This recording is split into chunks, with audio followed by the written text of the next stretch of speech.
ఆదిలాబాద్ పట్టణంలోని old housing board రామాలయంలో శ్రీ వెంకటేశ్వర స్వామి గోదాదేవి కళ్యాణోత్సవం వైభవంగా సాగింది. ఆలయ పూజారి ఆధ్వర్యంలో కళ్యాణోత్సవాన్ని శాస్త్రోక్తంగా నిర్వహించారు. పలువురు భక్తులు పాల్గొని ప్రత్యేక పూజలు చేశారు. కళ్యాణోత్సవాన్ని కన్నులారా తిలకించారు. వేద మంత్రాల నడుమ ఈ వేడుక కన్నుల పండువగా జరిగింది.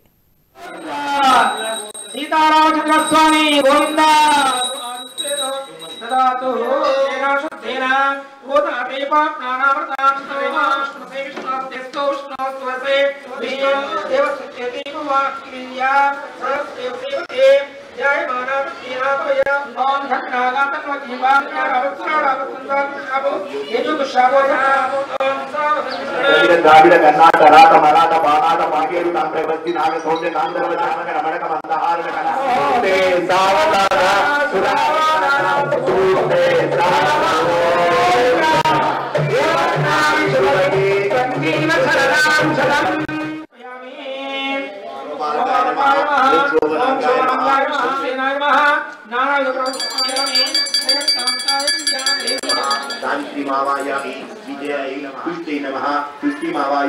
ఇక్కడ అమ్మవారు చెప్పినట్టుగా బంగారు తామరల వంటి స్ఫురణీయులైనటువంటి యొక్క ప్రయోజనాన్ని తెలిపేటువంటి విషయాన్ని చెప్తూ మేము ఎటువంటి వాళ్ళము స్వామి, పశువులను కాల్చుకునే వాళ్ళము, కేవలం గొల్ల పిల్లలము.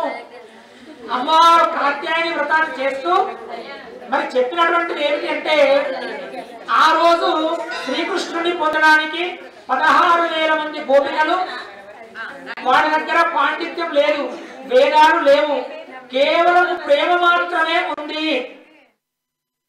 ఇక్కడ అమ్మవారు చెప్పినట్టుగా బంగారు తామరల వంటి స్ఫురణీయులైనటువంటి యొక్క ప్రయోజనాన్ని తెలిపేటువంటి విషయం